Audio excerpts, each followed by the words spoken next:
Bienvenue sur le podcast Les Joies du Sport. Aujourd'hui, je reçois à nouveau Baptiste Desrouault qui va nous parler de sa course, l'Annemasse classique. Pour rappel, une course UCI 1.2 sur un format 180 km pour 2600 mètres de dénivelé qui s'est déroulé ce dimanche. Salut Baptiste, comment tu vas? Salut Alexandre, salut à tous. Écoute, ça va bien. Aujourd'hui, on est le lendemain de la course, un petit peu fatigué. Les jambes sont vraiment dures ce matin, mais voilà, je suis plutôt content quand même plutôt content de la journée, mais on va y revenir dans l'épisode. Eh oui, ça va être l'occasion de cet épisode-là, parce que ça fait plaisir vraiment de te recevoir, d'avoir pu aussi venir t'encourager sur le bord de la route. C'était vraiment sympa et c'est qu'il y avait vraiment un niveau assez impressionnant. Parce que je me suis placé dans une des montées les plus dures du parcours et ça montait quand même vraiment, vraiment fort. Bon, ça on en reparlera. Alors, on va parler un petit peu dans l'ordre chronologique. Je vais savoir un petit peu, même tes sensations, tu vois, au réveil, au vu de la météo, tu vois, quand tu regardes la tête par la fenêtre, tu te dis, oula, ça va se passer comment aujourd'hui? Alors, j'étais un petit peu, on va dire que cette course-là, je l'attendais depuis un très très long moment. Ça fait peut-être 2 mois que je pense à cette course donc au réveil, j'étais déjà, ouais, je mentalisais déjà. Au réveil, je me sentais vraiment bien. C'est vrai que quand j'ai mis la tête dehors, j'ai vu un peu de neige à oignon. Je me suis dit, oula, ce sera pas une journée chaude. Mais après, on avait étudié la météo, on savait à quoi s'attendre. Une journée froide avec beaucoup de vent, mais sans précipitation. C'est ce qu'on a eu. On n'a pas eu de surprise là-dessus. Euh, Moi, le matin, j'ai souvent tendance à faire un petit peu une mise en route physique, enfin un réveil musculaire je sentais que ça répondait bien, que le corps était en forme et dans la tête j'étais plus que motivé pour cette journée. Après j'essayais de pas trop stresser, enfin, voilà, de rester calme sur ça c'était, je pense, plutôt bien avoir géré ma préparation en tout cas le matin même. Et comment ça se passe au niveau du regroupement de l'équipe? Donc là, c'est sur Annemasse, en tout cas, point de départ. Mm. Vous êtes retrouvés sur place, donné une heure de rendez-vous, parce que je sais qu'il y a un petit passage sur le podium pour la présentation de l'équipe. Est-ce qu'il y a un petit briefing qui est fait avant, après? Comment ça s'est déroulé? Ouais, c'est ça c'est vrai que là, sur cette course-là, c'est un petit peu atypique parce que c'est notre course locale. Ordinairement, on se donne un point de rendez-vous, une aire de covoiturage où on fait le déplacement tous ensemble en camion. Là, étant donné que c'était un peu à domicile, chacun s'est déplacé avec ses propres moyens. Rendez-vous à Annemasse, on se dit généralement 2 heures avant le départ de la course. Voilà, c'était un petit peu les retrouvailles aussi. Ça faisait longtemps que j'avais pas vu certains coéquipiers. C'est toujours des bons moments avant course. Où, voilà, on met les dossards, on se prépare, on blague. Enfin, voilà, des moments détente. Après, il y a le directeur sportif qui revient de la réunion des DS, du coup des directeurs sportifs qui a eu lieu le matin. Voilà, il nous donne les dernières consignes, les infos sécurité, les choses comme ça. Un petit peu le nom des partants, les stratégies. Après, on va à la présentation des équipes. Là, c'est pareil, c'est un moment, voilà, où on passe devant tout le monde, on salue un petit peu les gens qui sont venus nous supporter. C'est pareil, c'est un moment agréable généralement, après la présentation des équipes, là, c'est parti. À partir de ce moment-là, souvent, on change un peu de mood, on rentre dans un mood un peu plus guerrier, où ça y est, là on va s'échauffer le départ approche, quoi. Par rapport à l'équipement que tu fais ce jour-là, toi, tu fais certaines modifications, ou en tout cas adaptations par rapport à certaines courses. Puis aussi, parle-nous un petit peu de l'équipement que tu as, ton vélo surtout, même le modèle, la marque, pourquoi celui-ci en tout cas. J'ai hâte de savoir tout ça. Alors nous, avec l'équipe, on a la chance d'avoir un contrat avec un magasin de vélos qui nous propose des prix vraiment super intéressants sur les vélos. Nous, on est avec, je pense, peut-être les meilleurs vélos du peloton. Enfin, ce qui se fait dans le peloton professionnel, c'est des Cervélo S5. Voilà, ça parlera sûrement aux connaisseurs. C'est les vélos de la team Jumbo-Visma. Voilà, je pense que c'est voilà, franchement les meilleurs vélos. Et on a vraiment cette chance d'avoir notre partenaire Roue Libre à Salange qui nous propose des prix vraiment intéressants. Sur le choix du matériel, le jour de la course, on ne change pas grand-chose, si ce n'est la pression des pneus. Là, la route était sèche, donc on n'a pas besoin de mettre une pression inférieure. Voilà, moi, par exemple, pour donner une ordre d'idée, moi, je suis qui fait 75 kilos, je suis aux alentours des 4, une pression à 4,4, enfin 4,4 bars à peu près. Mais ce qui change un peu le jour J, c'est comment on s'habille pour, euh, pour enfin, c'est ça, c'était ça notre plus grande question le matin entre nous. Parce qu'en fait, dans Annemasse, c'est un petit peu bah, entre les immeubles, on se rend pas compte de la chaleur, le vent. Il y avait vraiment un vent du nord qui était vraiment très très froid. On savait pas trop comment s'habiller. Et, moi, c'est vrai que je suis pas le plus agile sur un vélo. J'ai souvent du mal à me déshabiller, que ce soit enlever des jambières ou quoi. J'hésitais un petit peu. Bon, au final, je suis parti assez light. Finalement, j'ai pas pris grand-chose. Mais ouais, c'est surtout cette question-là avant le départ. On se dit, bon, comment on s'habille, quoi. Effectivement, il y avait quand même un peu d'incertitude, en tout cas au niveau de la météo. On savait un petit peu les températures qu'il y allait à voir, mais c'est que le départ était même un petit peu au soleil. Je sais que les premiers Mm. passages, on a eu quand même pas mal de soleil, qui n'y avait pas sur Annemasse, mais qui avait un petit peu bah, de l'autre côté. Et finalement, pour pas si loin, en tout cas géographiquement, il y avait quand même des conditions un petit peu différentes. Mais bon, globalement, il faisait quand même froid, avec pas mal de vent. Ça, c'était vraiment surtout un peu ça qui était annoncé, c'est ça que vous avez eu, quoi. Mm. C'est ça, ouais. Ouais, c'était, bah, fallait vraiment s'adapter. Et bah, à la fin de course, j'avais presque chaud. Mais ouais, vraiment, les débuts de course, ouais, on s'est dit, ouais, on va vraiment passer une journée à avoir froid. Et bon, après, j'ai réussi à acheter mes gants et jeter mon chasuble, du coup, ça va quand même. J'ai vu, il y en a quelques-uns qui en profitaient à certains passages devant l'équipe ou la famille pour un peu se délester en tout cas. Mm. Il y a un point que j'ai remarqué en me baladant à Annemasse là, ce matin-là. Il y avait, alors moi j'ai pas du tout l'habitude des points de départ, même soit Tour de France ou autre. C'est la première fois que j'allais sur un point de départ d'une compétition cyclisme. Il y avait donc il y a un peu l'ambiance où il y a les voitures déjà un peu floquées, propres, tout ça, de team, tout ça. Il y avait quand même le gap vraiment au-dessus. Alors j'ai pas vu parce que Decathlon ils sont arrivés un peu après, mais vraiment la FDJ United, ils étaient là avec les voitures, il y avait le minibus, les vélos, tous posés, rangés, tout propre, alignés, tout était prêt. En fait, c'était vraiment comme presque comme, je pense, l'équipe A. La différence, c'est que le bus était un peu plus petit. Et j'ai même vu ce matin, ils ont partagé des stories où ils font le briefing dans le bus, sur écran. Vraiment, ça fait tout comme le niveau, en tout cas, qu'on peut voir à la télé.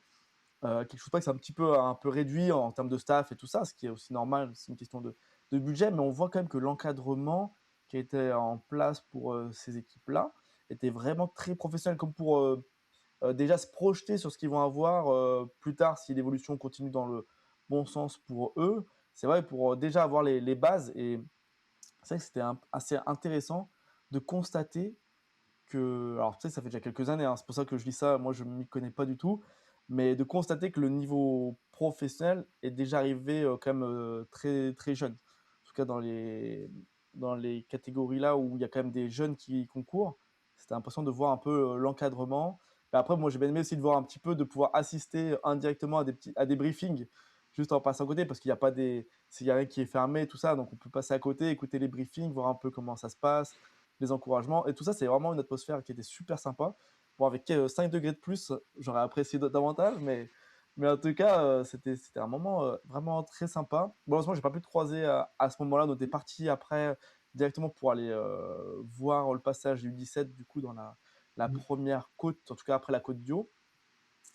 Donc on s'est pas croisé là, mais en tout cas, on a pu se croiser à maintes reprises après sur la course. Mm. Donc parle-nous un petit peu de ce départ, en tout cas l'ambiance sur la ligne de départ. D'abord, comment ça se passe? Vous arrivez à vous mettre par équipe déjà pour partir un petit peu ensemble, sachant qu'il y a un départ fictif pour sortir d'Admas, je suppose. Comment ça se passe un peu ce début de course? Ouais, alors, bah, généralement, moi, c'est un moment que j'aime pas trop les départs. C'est le moment où la pression monte. On se dit, bon, bah, ça y est, on y est. C'est vrai, bah, comme tu disais, avec toutes ces équipes, avec Groupama qui avaient leurs camions et tout, ça change de nos petites chaises de camping, nous, sur le parking. C'est pas le même budget, mais Mais ouais, c'est toujours des moments stressants. 2 km, enfin, il y avait 3 kilomètres de fictif. C'est des moments où ça frotte beaucoup, ça veut se replacer, tout le monde est en forme, tout le monde a envie d'en découdre. Moi, je sais que j'étais parti m'échauffer, je suis arrivé dans les derniers, j'étais en fond de ligne, et je dis, bah ça y est, la journée commence bien. Un peu déjà à me dire, la galère, sachant que je voulais faire un peu le départ et tout de suite me glisser dans les échappées. Je dis, bon, bah je vais devoir déjà aller frotter pour essayer de remonter. Euh, et voilà, sortie de d'Annemasse, c'est parti, le départ est lancé et ça part tout de suite, comme d'habitude, à bloc. Dès le départ, les premières attaques arrivent dès le début et c'est vrai que ça a fait la course et que je pense que j'ai été plutôt acteur dès le départ à en avoir fait un petit peu beaucoup. Je me suis isolé tout seul dès le début pendant 10 km. J'ai fait 10 km tout seul. Voilà, je me demande encore pourquoi j'ai fait ça, mais après c'était un petit peu, je me suis dit, bon, il y a une chance où un petit groupe me reprend et c'est gagné. C'est ce qui s'est passé dans la première bosse, du coup, dans Chépadon. J'ai un groupe de 20 qui me rentre dessus et ça tournait bien. En plus, il y avait les grosses équipes de représentés. Je me suis dit, bah, ça peut peut-être être la bonne. Au final, on s'est un petit peu regardé et le peloton est rentré. Et moi, dans ma tête, j'avais un petit peu les Grands Prix de la montagne. Et je suis allé jouer tout seul le Grand Prix de la montagne à Chépadon. Du coup, là, ça faisait quand même. On va dire que j'ai fait 30 premières minutes. J'ai fait mon record de puissance sur 30 minutes. Où pendant 30 minutes, j'ai vraiment pas compté les coups de pédale. Et c'est vrai que je discutais un petit peu avec des gars après Chépadon qui me disaient ouais, tu dois être pas mal là niveau watts normalisé. Et je dis oui, là, je suis pas mal depuis le début de course, quoi. Parce que là, au niveau je sais pas, moi je vais te déplacer juste après la Côte d'Io, là, quand ça tourne à droite pour bifurquer un petit peu pour aller jusque chez Padon. Là, ça Ouais, bifurque à droite, ça faisait un droite-gauche. Et là, je t'ai vu, bon, regard bien, bien concentré. On sentait que ça avait quand même pas mal watté dans la montée. Bon, c'est ce qui était prévu. Et c'est vrai que niveau stratégique, j'imagine que si tu crées une échappée et qu'il n'y a pas un gars de la FDJ et au moins un gars de Decathlon, vu qu'ils étaient quand même bien représentés avec comme des coureurs de qualité, parce qu'on a vu comme sur tout au long de la course où ils étaient quand même pas mal devant, tu te doutes que derrière, il y a un moment où ils vont essayer de mettre la machine en route et ça va être un peu, ça va être un gros bras de fer, quoi. bah ouais, c'est ça. S'il n'y a pas les grosses équipes de représenter, ça veut dire qu'elles vont se mettre à rouler derrière et tu as moins de chances de gagner. Enfin, on y reviendra peut-être après, mais après, on est ressorti en échappée. On était peut-être, pareil, une douzaine, bah, avec des gars de la FDJ, même avec des gars de Decathlon. Et le truc, c'est que Bourg-en-Bresse et Villefranche n'étaient pas représentés. Du coup, Bourg-en-Bresse et Villefranche ont roulé et c'est rentré.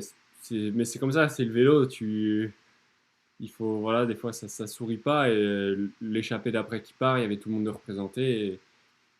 Enfin, les grosses équipes étaient représentées et ils sont allés au bout, quoi. Mais c'est ça, il faut généralement prendre conscience faire un petit peu l'état des lieux, voir s'il y a tout le monde.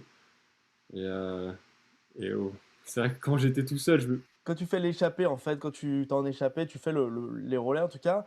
Là, souvent tu te fais décrocher, enfin décrocher, reviens à l'arrière du groupe. Pendant ce temps-là, tu fais quoi? Tu fais une analyse un petit peu des forces des gars qui sont là? c'est ça, ouais. En redescendant, tu regardes déjà un petit peu le nombre qu'on est et tu regardes, voilà, maintenant, même si je suis enfin, même si je suis encore jeune dans le peloton, je commence un petit peu à connaître les noms, à savoir ceux qui sont forts. Et en me laissant redescendre dans l'échappée, voilà, je fais vraiment l'état des lieux et je dis, bon, bah ça y est, il y a 3 gars de Aix-en-Provence, 2 gars de Groupama, et je dis, ouais, là, l'échappée, enfin, elle peut aller loin. Le truc qui me faisait peur, c'est on était vraiment trop nombreux.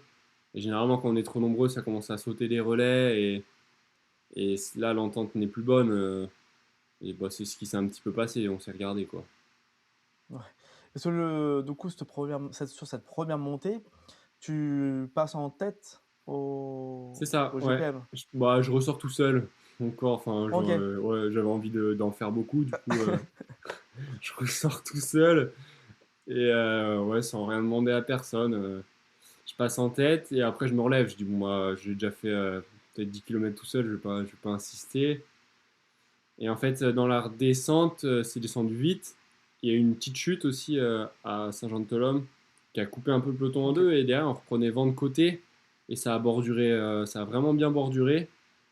Et moi, vu que j'étais super bien placé, pas de problème, c'est même super bien passé. Là, à ce moment de la course, on va dire, je sentais pas les pédales. Et, euh, et je suis ressorti en échappée. C'est notre fameuse échappée de 12 qui ressort. Et là, je me dis, ouais, là, ça peut aller très très loin. Je refais les points de la montagne aux échelettes. Du coup, c'était Ok. une autre bosse du parcours. Je repasse en tête. Et, on passe la première fois sur la ligne à Annemasse. Et après, on a attaqué le circuit final avec la bosse de Gratou. Je repasse une autre fois en tête au sommet, au premier passage de Gratou. Et nous, on se fait reprendre, enfin, l'échappée se fait reprendre par le groupe des favoris, enfin, un petit peu les plus forts, on se fait reprendre là-haut, euh, enfin, à la transition dans la descente de Gratou, quoi. Et là, l'échappée était terminée. Parce que là, au niveau des points, après, ça marche comment pour. Toi, tu savais combien il y avait de points à gagner par passage, par col? C'était des points identiques ou il y avait quelques Non, différences? pas trop. Enfin, je crois que c'était des points identiques, en tout cas, sur chaque sommet. Il y avait 5 boss répertoriés. Mais enfin, au briefing, on m'a dit que, ouais, il y en avait 5. Et je crois que c'était ouais, des points identiques. Et quand j'en ai passé 3 dans ma tête, je me suis dit, bon, bah, normalement, c'est gagné. Je me suis dit, voilà, Hmm. ça devrait aller. Après, il fallait juste que je finisse dans les temps. Ça, c'est une autre galère, ça. Mais ouais, à ce moment-là, je me suis dit, bon, bah, si c'est une bonne chose de faite. En plus, bah, j'ai pu aussi prendre des sprints intermédiaires. Et ouais, au final, bah, je finis premier des grimpeurs et deuxième des sprints intermédiaires. Du coup, on va dire qu'à ce moment-là de la journée, j'étais vraiment content. Je me suis dit, bon, bah, c'est super, quoi. Ça, c'est donc la première, ouais, premier passage sur la ligne. Après, tu entames la première boucle Mm, des trois boucles qu'il va y avoir sur le, on va dire, le grand circuit. c'est ça. Donc, première boucle, là où tu arrives en haut. Donc là, ça finit en peloton groupé sur le haut de Gratelou. Ouais, bah, peloton complet, pas trop. C'est quand même là, vraiment, on était. On va Bah, dire déjà, le que peloton, il avait. ceux qui nous rentrent dessus, vraiment au sommet, c'est vraiment les costauds. Ouais, ils sont peut-être une petite quinzaine à nous rentrer dessus. Et après, dans la descente et la période de transition jusqu'à la ligne, il y a des petits groupes qui ont réussi à rentrer un petit peu, bon, voilà, par le biais aussi des voitures, à rentrer un petit peu dans les voitures. Ils n'étaient pas complètement distancés, mais vraiment au sommet, ouais, on est peut-être une petite trentaine. Et moi, ça m'a un peu marqué parce que bah, Victor Loulergue, qui fait deuxième hier, il est venu me parler en me disant ouais, ouais, enfin, en me disant quoi, j'étais vraiment fort parce que être là-haut avec tous les costauds. Bon, après, il m'a dit que j'étais un petit peu pas le plus intelligent non plus, et ça, il avait raison, mais je trouvais ça rigolo aussi comme anecdote. Mais ouais, là, il y avait vraiment que les costauds, et je me suis dit, bah, après, ça peut peut-être s'organiser, peut-être un petit peu aller loin aussi, mais non, on s'est regardé aussi après.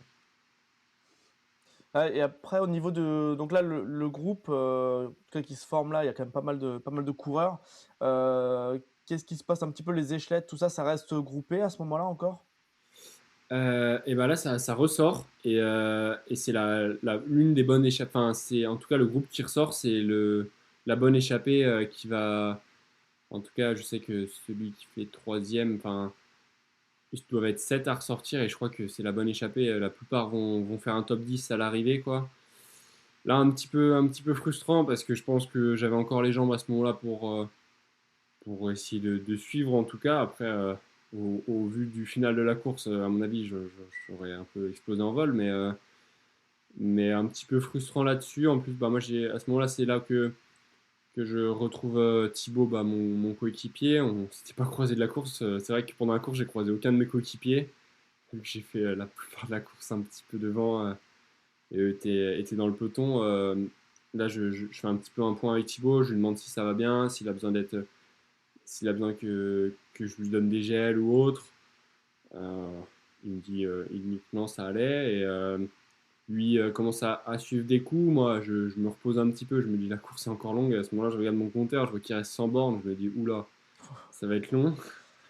Et, euh, et ouais, non, c'est sûr que bah, Thibaut suivait les coups. Et lui, il avait quand même une grosse pancarte. C'est-à-dire que dès qu'il bougeait, tout le monde s'affolait, vu qu'il est très fort et à ce moment-là, il a pas su sortir, quoi.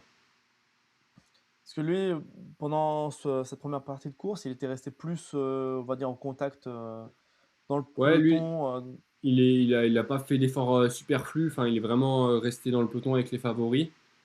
Et dans la première bosse de Gratelou, il est monté super fort. Et là-haut, au sommet, il est tout de suite rentré sur nous avec vraiment tous les favoris. Et ouais, ce qui est dommage, c'est qu'il rate, enfin, il est un petit peu à contre-temps au sommet, il rate l'échappée de 7 qui va aller loin. Et du coup, en fait, ça l'a un petit peu. On va pas dire que ça l'a tué pour le reste de la course, mais ouais, il était à contre-temps le reste du temps, quoi. OK. Et toi, à ce moment-là, toi, tu te sens comment, là, un peu à l'approche, en tout cas du deuxième grand tour, là, quand tu passes un peu la ligne? Et bah étonnamment, quand je repasse la ligne pour la deuxième fois à Annemasse, je me sens super bien. Je me dis, bon, bah, voilà, je suis là. Je pense, dans ma tête, je me dis, je vais repasser Gratelou, ça devrait basculer sans problème pour la deuxième fois. Voilà, je sens que les jambes sont bonnes, on est un petit groupe de 40, je me dis, bon, ça devrait aller. Et dès les premières. Bah, Gratelou, c'est vraiment raide dès le début. Mmh. Et moi, quand j'étais en échappée au premier passage, nous, on a vraiment lissé notre effort. On est monté voilà, dans un effort que j'aime bien où ça change pas de rythme, c'est vraiment régulier et ça j'apprécie. Et là, dans le peloton, c'était une toute autre manière d'aborder la bosse. Ils sont montés au sprint dès le début. Et là, j'ai fait oula, ça va pas du tout, du tout. Et je me suis dit, bah, faut que je lisse. Et en fait, c'est dommage parce qu'au sommet, je suis pas si loin que ça. Je pense, enfin, je suis peut-être ouais, à 30 secondes enfin, des derniers. Et bon, on se dit que c'est beaucoup avec du recul, mais avec les voitures et tout, j'aurais peut-être pu rentrer. Il m'a pas manqué grand-chose pour, on va dire, gratter un tour. J'aurais pas fait beaucoup mieux, hein, mais j'aurais pu gagner un tour dans le peloton et finir un peu moins loin. Mais voilà, à ce moment-là, je dis, oula, là, le long calvaire va commencer où il va falloir rentrer tout seul. Et là, ça va pas être rigolo, ouais. Ouais, parce Mais c'était. qu'effectivement, après, déjà au deuxième tour, là, dans la montée de Gratelou, là, j'étais un petit peu bah, sur enfin, la fin, on va dire peut-être à 80% de la montée en tout cas. Au premier tour, ça restait encore un peu groupé. Après, il y a pas mal de gens bon, qui étaient un peu distancés. Mais bon, chacun après montait à son rythme derrière. Deuxième tour, c'est vrai qu'on a senti qu'il y en a pas mal qui sont arrêtés sur Annemasse ou sur le parcours parce qu'à Hmm. l'autre passage d'après, il y avait quand même déjà beaucoup. On sent qu'elle a fait du mal, quoi. La montée, en tout cas, cette première boucle, ces 100 km de course ont déjà usé beaucoup, beaucoup de monde.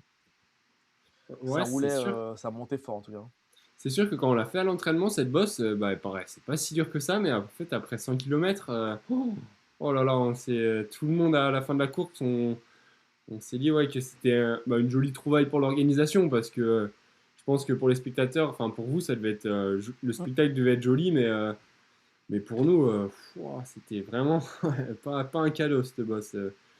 Et dans ce deuxième passage, c'est vrai que c'est là aussi que ça s'est un petit peu fait la guerre parce que bah, pareil, Victor Louler qui fait deuxième, lui, il a réussi à rentrer sur l'échappée tout seul, voilà, vraiment au-dessus de tout le monde et ouais, vraiment super fort. Et là, je pense que c'est monté vraiment très vite pour les premiers. Et nous, derrière, on était un petit peu au supplice, quoi. Ouais, bah, c'est qu'il y a des passages, il y a des portions, c'est pas une montée, pour expliquer, c'est que c'est pas une montée quand même qui est régulière. Le revêtement, bon, c'est vrai que quand tu as les jambes, tu te poses pas trop la question, Ouais, mais ça va.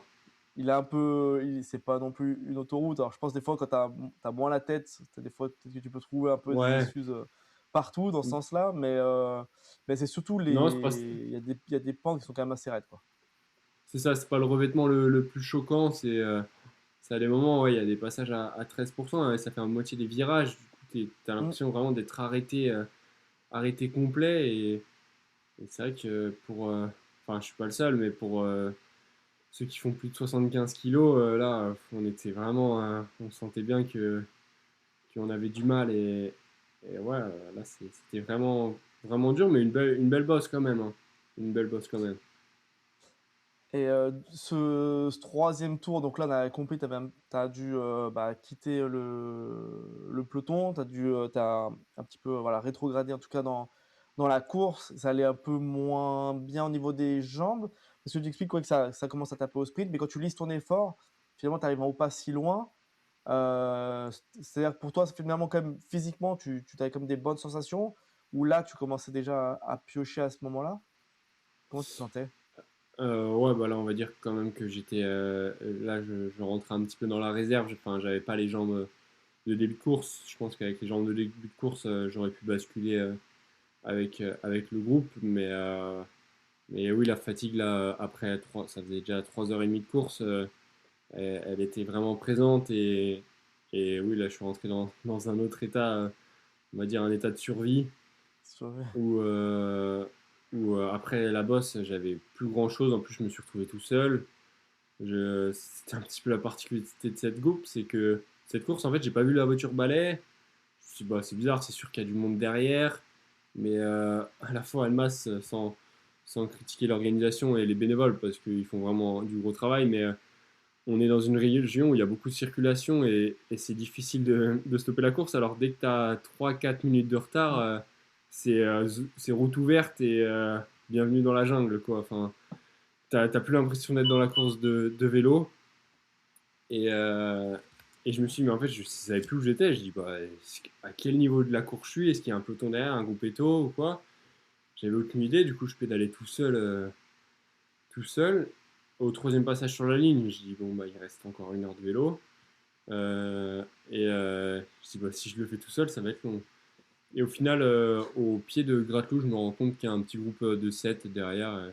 C'était, voilà, on était devant la voiture balai, mais au moins, je dis, bon, bah, je vais pas finir tout seul, je vais pouvoir un petit peu discuter. En plus, j'avais un coéquipier, j'ai dit voilà, on va finir tranquillement ensemble, on va prendre des petits relais entre nous. Mais c'est vrai que voilà, j'étais vraiment, vraiment dans le dur. En plus, généralement, quand on est lâché comme ça, on pense pas trop à s'alimenter. On se dit bon. Et au final, bah, plus ça va, plus on sombre, quoi. C'est un petit peu la boucle infernale, là. C'est vrai que le fait d'être lâché, c'est que déjà physiquement, bah, on est moins en forme. C'est vrai que le fait de ne pas s'alimenter, c'est pas la chose, comme tu dis, à laquelle on pense. C'est vrai que ça complique davantage. Mais pour revenir un petit peu sur ce que tu disais au niveau de l'organisation de la course, c'est vrai que c'est pas, en fait, déjà pour revenir ça va être complexe quand même à gérer, parce qu'il y avait quand même beaucoup de bénévoles. Parce qu'à un moment, j'ai pris la voiture pour partir de Gratelou et puis aller juste après les échelettes. Et on s'est retrouvé à un moment arrêté, voie de droite, pour laisser passer justement soit des motos, soit des cyclistes. Donc Mm. c'était quand même assez bien fait, mais c'est vrai que globalement, il y a un moment où il y a beaucoup, beaucoup de gens, on peut pas arrêter. C'est vrai que la route 15 minutes pour la course, je pense qu'il doit y avoir quand même des consignes aussi à respecter pour fluidifier le trafic. Surtout que la course, pour le coup, elle passait quand même à plusieurs endroits ça coupe un peu presque la région en deux. En tout cas, localement, ça demandait des gros, gros détours. Si la route devait être fermée, bon, on va dire, mais genre à la journée, par contre, c'était quasiment impossible. Mais c'est vrai que sur des cours, je pense qu'ils sont un peu plus plates. Il y a moins d'écart, tout ça, donc c'est un peu plus simple. Ou faire vraiment des circuits, comme il y a beaucoup. Mais c'est vrai que là, c'était quand même une très belle course dans le sens où c'est un beau parcours. Il y a des boucles, mais les boucles, quand même, sont très grandes. Donc ça Mm. ressemble presque à une course en ligne, on va dire, sans circuit, dans l'idée. Et c'est vrai qu'on a vu passer des coureurs à un moment qui passent. C'est vrai que bon, il y a une différence, c'est qu'ils bon, ils ont la plaque avec le numéro et une question d'allure. On voit que c'est pas les cyclistes du dimanche, mais des fois ils passent comme ça entre les voitures. Il y a deux trois qui étaient vraiment perdus entre des groupes. C'est vrai que comme tu as eu toi, il y a un moment tu sais plus, à un moment même il y avait des retardataires sur la première montée de chez Padon. À un moment, il y a des fléchages, mais à un moment, ils se sont trompés. Et ils ont dû faire un petit demi-tour pour reprendre bien le circuit, parce qu'ils n'avaient pas vu le fléchage, parce que là, il y a pas. Bon, ça se voyait quand même, mais c'est vrai que quand on est dans le dur, en fin de montée, je pense que la lucidité, des fois, elle n'est pas forcément là. Et puis, il n'y a plus personne devant pour pouvoir voir par où il fallait passer. Et il y a eu deux, trois personnes qui s'étaient loupées à ce niveau-là.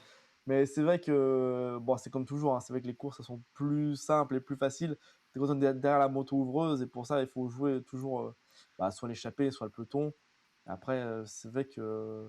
Mais d'ailleurs, après, ça serait organisé quand même bien avec la voiture balai, tout ça.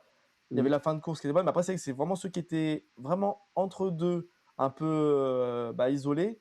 C'est vrai que c'était pas si simple dans ce sens-là. Mais Bah, c'est ça, c'est sûr que bah, faut quand même tirer un grand coup de chapeau aux bénévoles et à l'organisation, mais organiser des courses en Haute-Savoie, comme tu dis, c'est pas facile. On prend quand même des routes, enfin des axes hyper importants. C'est pas comme si on organise une course dans le fin fond de la Creuse où il y a des petites, enfin, on peut prendre des petites routes ou autres. La Haute-Savoie, c'est quand même un territoire ultra dynamique et faire des très belles courses comme ça, c'est vraiment, vraiment super sympa. Mais c'est vrai que ouais, on a vu des choses, enfin, on voit des choses. Moi, j'ai vu bah, Thibaut, mon coéquipier, tirer tout droit dans un rond-point, alors que c'était pas, fallait pas prendre tout droit, mais fallait prendre à gauche. Il fait demi-tour après. Moi, dans l'échappée, je connaissais. Et à un moment, pareil, le motard, il a tout droit, et en fait, je savais que c'était pas tout droit, il fallait prendre à droite. Voilà, c'est des petites choses comme ça où après, avec du recul, on se dit, bon, bah voilà, c'était rigolo, mais c'est vrai que c'est pas on n'est pas sur une course, enfin, c'est pas l'image du Tour de France où la route est fermée 4 heures avant, tout est bien barriéré. Là non, ça reste quand même une course, même si elle est une course professionnelle, voilà, on fait quand même avec les moyens du bord et mais au final, ça s'est quand Mm. même bien passé. Il n'y a pas eu de réel accident, on va dire, avec les automobilistes. Voilà, il y a eu des chutes, mais des chutes, des incidents de course classiques quoi, qu'on retrouve sur n'importe quelle course. Sinon, ça s'est quand même plutôt bien passé et tout le monde était quand même content.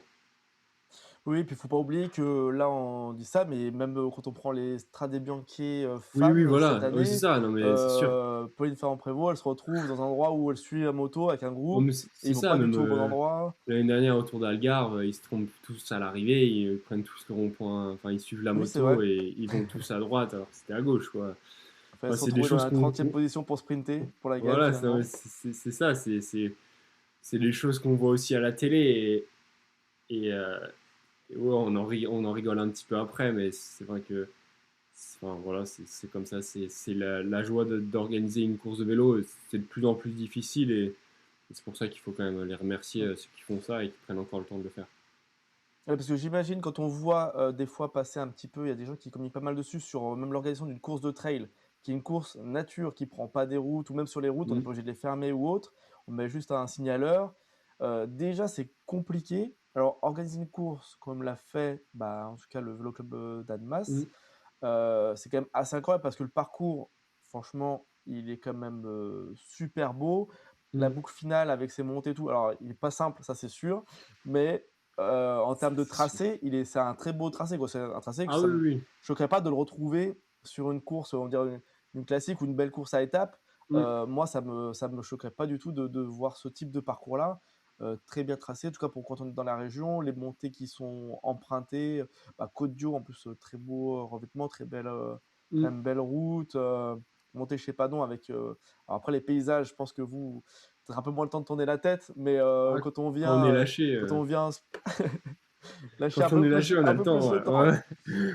mais quand on est spectateur, il y a des bons points de vue pour voir passer la course. Donc c'est vrai que je sais pas si l'année prochaine ils vont garder ce même format de course avec ce même tracé, mais en tout cas, je trouvais qu'il était très intéressant et puis vraiment sympa parce que même familles des coureurs, je sais qu'il y en a pas mal qui sont déplacés à plusieurs endroits. Il y avait quand même des Mm. choses faisables en faisant peu de kilomètres pour aller d'un point A à un point B et puis voir plusieurs passages.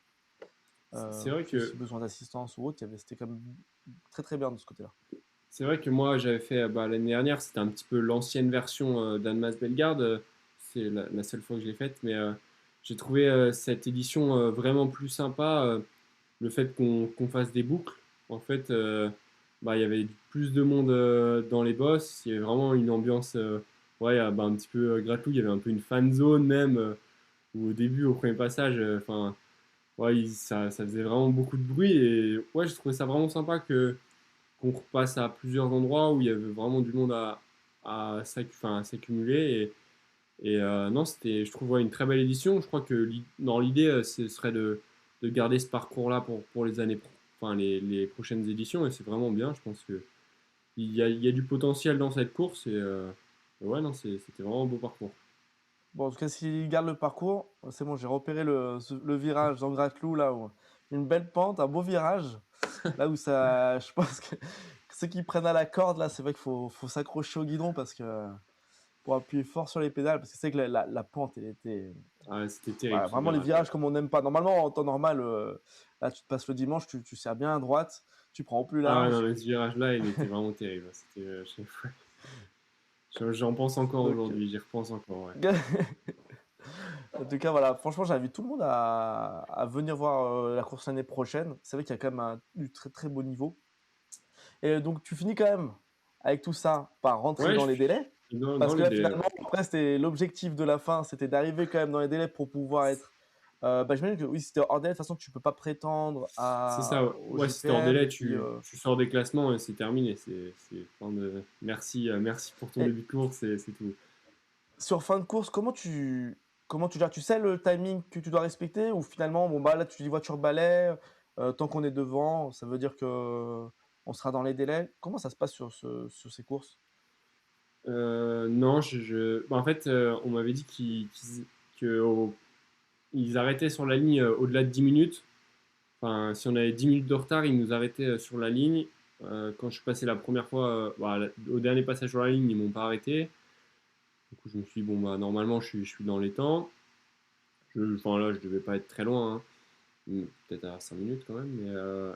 Mais après, ouais, il restait on va dire, des bénévoles dans les carrefours. La voiture balai, je me suis dit, bon, ça peut peut-être faire, mais j'étais quand même pas serein. Je me dis là, j'avance pas bien vite quand même. Et, euh, et je dis, ouais, j'étais pas serein. Les délais, je me suis dit, généralement, c'est 8% à peu près, 8-10% du temps.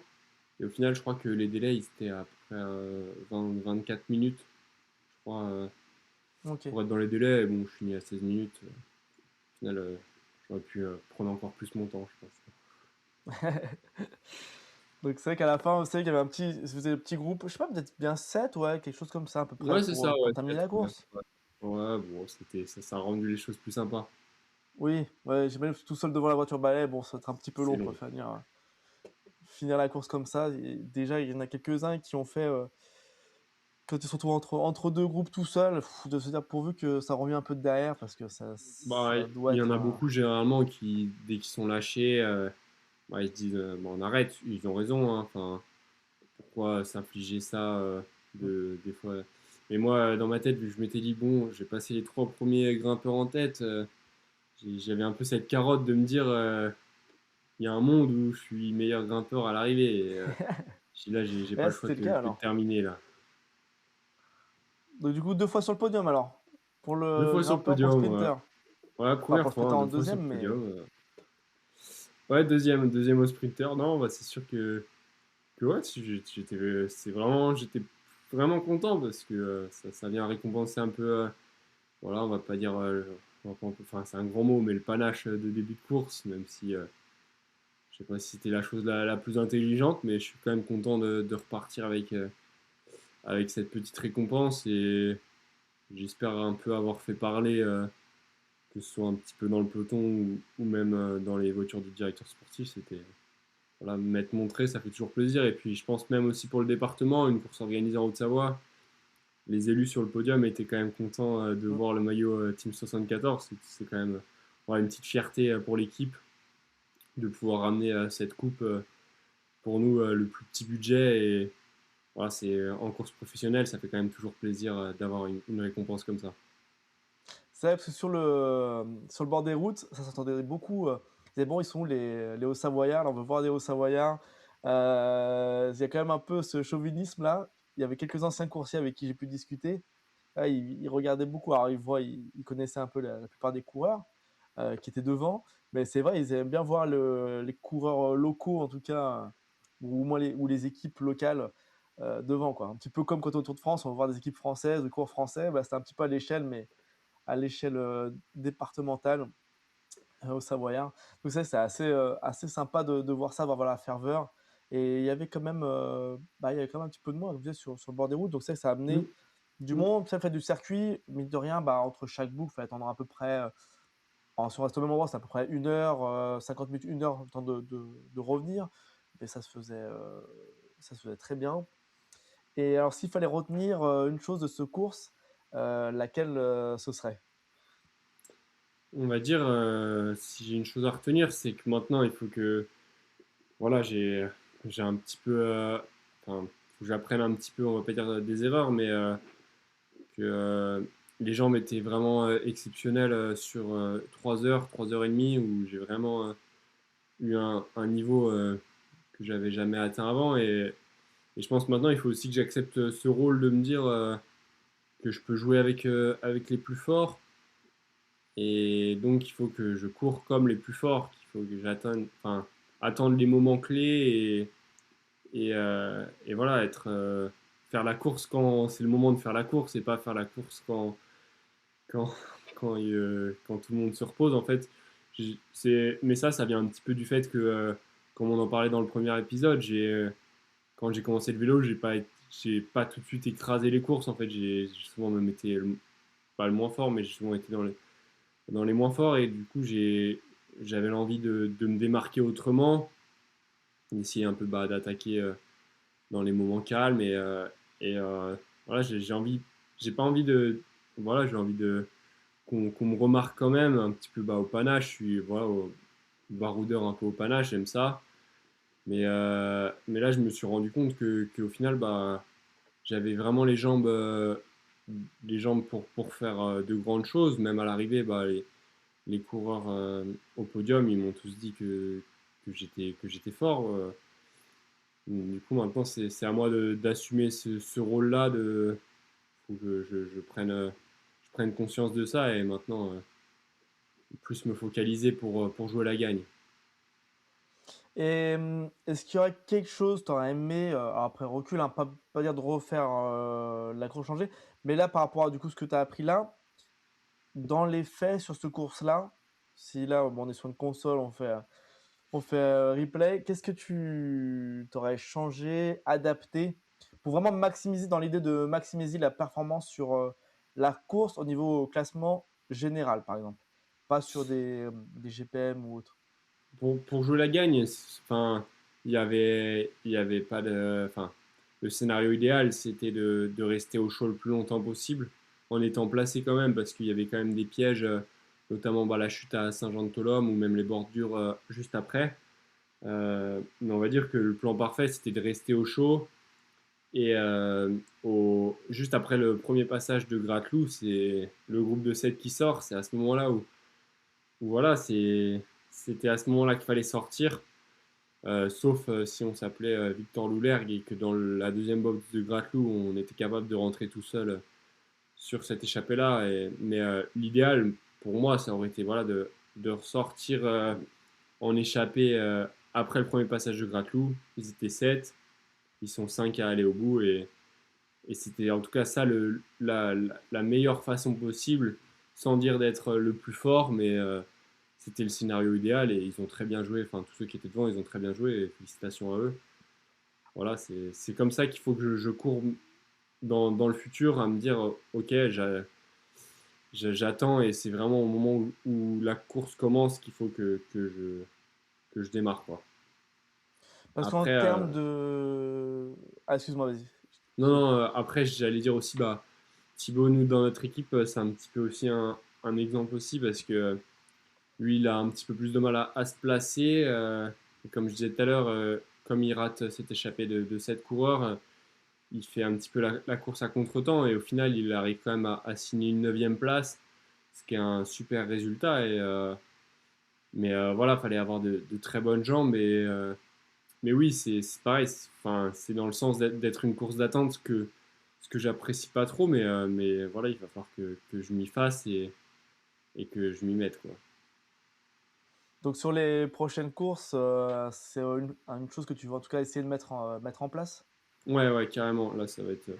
Ça y est, maintenant, je pense que je suis content. Je suis content. Je suis vraiment très content. Enfin, franchement, ma journée, si c'était à refaire quand même, je pense que je referais pareil. En tout cas, je suis vraiment plus que satisfait. Mais voilà, c'est une leçon aussi que je- que voilà, j'ai appris. Et maintenant, l'idée, ça va être de prendre conscience que je peux jouer la gagne et on va essayer de tout faire pour. Il y avait un aspect qu'on n'avait pas abordé dans la partie 1, c'est un point que j'aime bien aborder avec les invités, c'est un petit peu savoir comment toi tu organises ton volume d'entraînement par rapport à ta vie privée et professionnelle. Savoir un petit peu, bah, comment tu arrives à faire en sorte qu'il y ait un meilleur équilibre possible. Savoir un petit peu tes astuces à toi pour, organiser tout ça. Voilà, en tout cas, souvent il y a pas mal de choses à apprendre de ça, puis c'est une recette qui est propre à chacun, donc j'aime bien, découvrir un petit peu, comment chacun fait pour pouvoir s'entraîner du mieux, tout en faisant le moins, en tout cas on appelle ça souvent des sacrifices ou des concessions, possibles en tout cas. Alors, moi, j'ai un petit peu, on va dire, un profil atypique dans le peloton, on va dire, semi-professionnel. Moi, là, j'ai un contrat de travail. Je travaille au contrôle laitier sur une base de 35 heures. Mais on va dire que mon rythme de travail, c'est tôt le matin. Je fais les traites du matin dans les exploitations, on va dire, aller de 6 heures à 9 heures à peu près. Et je reprends l'après-midi de 16 heures à 19 heures. Ce qui me laisse du temps toute la journée. J'ai du temps libre, on va dire, entre 11 heures et 15 heures. J'ai du temps libre pour aller rouler. Pareil, je travaille pas les week-ends. Sur ça, c'est plutôt, on va dire, la bonne situation. Je suis plutôt content d'avoir d'avoir cette situation aujourd'hui. Autour de moi, dans les équipes nationales, les coureurs sont généralement un petit peu au chômage. Moi, je l'ai fait l'année dernière pendant 6 mois, j'étais au chômage et c'est sûr que ça permet de se consacrer énormément au vélo. C'est l'idéal hein, pour le repos, pour la récup. Enfin, il n'y a pas mieux que le chômage, hein, mais financièrement, moi, ça pouvait plus le faire. Il fallait vraiment que je trouve une situation stable. Et là, avec le travail, je me sens encore mieux que quand j'étais au chômage parce que j'ai vraiment un rythme de vie où déjà je pense pas que au vélo, je pense aussi au travail. Et ça me fait du bien d'avoir des journées planifiées parce que là, bon, j'ai quand même une vie de moine, hein. C'est travail, vélo, travail, dodo, récup. Enfin, c'est planifié une semaine à l'avance avec mon entraîneur. Il m'envoie des plans une semaine à l'avance. Il me dit tiens, enfin, je lui donne mes horaires de travail, il m'envoie ce que je dois faire et après moi je planifie tout au millimètre, même mes repas, c'est sûr que socialement c'est pas l'éclate, enfin je sors pas beaucoup avec mes amis, c'est la difficulté enfin de tendre vers sportif de haut niveau quoi, beaucoup de sacrifices là. Là, je coupe pendant 3 jours le vélo. Après le gros objectif qui est Annemasse, on a dit on va prendre 3 jours off. Alors là, je me lâche un petit peu, que ce soit sur la nourriture ou quoi. Là, je me fais un peu plus plaisir, des gâteaux et tout, mais ça fait du bien un petit peu de lâcher prise parce que c'est vrai que le quotidien, c'est pas le plus rigolo. Mais après, moi, je me plais là-dedans. Et en plus, bah, quand ça performe, c'est quand même plus facile à accepter, quoi. Merci en tout cas pour ce partage. Et avant la question finale du podcast, je veux quand même te remercier d'être venu à 2 reprises bah, pour partager ton expérience, ton parcours en tant que cycliste semi-pro, en tout cas en partant de rugbyman jusqu'à cycliste qui se fait lâcher au bout de 3 minutes, enfin 3 minutes, 3 km de course, jusqu'à aujourd'hui à Mass Classique où quand même tu rivalises avec ce qui se fait de mieux chez les jeunes. C'est quand même un super beau parcours. Et je te remercie ouais, pour le fait d'avoir raconté bah, simplement ce que tu vis et ce que tu as eu à affronter. Et c'était vraiment un plaisir de pouvoir découvrir avec toi le cyclisme sur route. Et voilà, en tout cas, je veux te remercier pour ça et de m'avoir fait un peu bah, sortir avec plus de motivation dimanche. Sinon, ça va être un peu plus compliqué en vue de la météo. Je serais resté peut-être un peu moins longtemps dehors, mais bon, t'as pas voulu abandonner, donc j'ai dû rester jusqu'au troisième tour. Ouais, ouais, non, je Non, me suis mais dit, c'était un plaisir en tout ouais, ouais, cas. non, bah, merci beaucoup. En tout cas, ça me touche beaucoup. Ça me touche beaucoup. C'est vrai que même moi, j'ai vraiment apprécié faire l'exercice du podcast. J'aime vraiment ça, partager un peu mon expérience. J'espère que ça peut s'en dire inspiré. Mais en tout cas, voilà, j'ai eu des retours sur le premier épisode et ça me fait vraiment plaisir. Ouais, j'aime bien partager. partager mon expérience et j'espère pouvoir continuer dans le futur en évoluant de plus en plus. On verra de quoi demain est fait, mais en tout cas, on va continuer dans cette lancée. En tout cas, tu seras bienvenu sur le podcast pour partager une autre course, peut-être l'année prochaine ou autre, ce sera avec plaisir. D'ailleurs, en parlant de partager ton expérience, où est-ce qu'on peut te suivre sur les réseaux?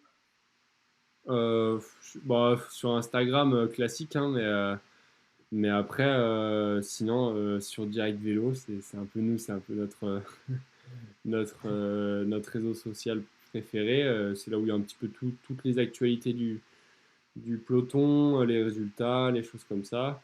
Mais après, non, sur Instagram, même, il y a le compte Instagram de l'équipe. Et dans l'équipe, on a la chance aussi d'avoir un youtubeur assez connu. C'est Antoine Grand, enfin Tony Tigno, il y en a qui doivent connaître. Et c'est pareil, il fait des vidéos où il met en avant un petit peu nos épreuves. Et je trouve ça vraiment sympa parce qu'il met vraiment en lumière aussi le cyclisme amateur. Et pour tous ceux qui connaissent pas, je vous invite à aller regarder ces vidéos parce qu'il fait vraiment aussi du très beau boulot et on permet aussi de voir des courses en inside avec les GoPro et c'est une autre manière de voir la course. Et moi, je vous conseille sa chaîne YouTube, c'est aussi vraiment sympa. C'est vrai, j'aime bien ce type de format un petit peu POV où ça explique un petit peu la course en voix off, mais avec aussi, bah, on entend un petit peu voilà, ce qui se passe des fois dans le peloton, tout ça. C'est vrai que c'est très intéressant ce type de course. Bah, j'irai me renseigner aussi parce que je sais pas, peut-être que j'ai déjà vu, le nom ne me parle pas comme ça, mais enfin, je regarde un petit peu l'image, peut-être autant j'ai déjà vu passer Mm. quelques-unes de ces vidéos. Puis alors, pour terminer ce podcast, qu'est-ce qu'on peut te souhaiter pour le futur, Baptiste? Pour le futur, on va dire bah, de continuer dans ce chemin-là, de prendre autant de plaisir sur le vélo. Après, c'est sûr, continuer de progresser et pourquoi pas avoir des opportunités par la suite. Quand je dis opportunité, c'est d'aller sur des belles courses encore. Enfin, voilà, il y a des courses qui me donnent envie au calendrier et voilà, ça va être de performer sur ces courses et après là, je m'interdis rien. C'est d'aller chercher le plus haut niveau possible. C'est sûr que passer pro, ça va être, j'en suis conscient, c'est très compliqué, mais voilà, je me dis qu'il faut y croire et en tout cas, c'est mon objectif. C'est mon objectif final. Ce serait de passer pro, mais le chemin est encore long, mais après, on verra. En tout cas, merci Baptiste d'être passé sur le podcast. Et puis, bah, hâte de suivre en tout cas toutes tes courses, tes aventures. Et je ne manquerai pas de relayer aussi bien que possible sur le compte Instagram du podcast tes aventures et tes courses. Bah, À la merci beaucoup, prochaine. c'est très gentil. Merci, à la prochaine. Au revoir. J'espère que cet épisode t'a plu. Si c'est le cas, n'hésite pas à le partager avec tes proches et à donner ton avis en laissant une note sur ta plateforme d'écoute. Cela contribuera à augmenter la visibilité du podcast et à avoir des invités toujours plus incroyables. Et pour ne rien manquer des prochains épisodes, je t'invite à t'abonner au podcast. Et nous, on se retrouve très bientôt pour une nouvelle aventure.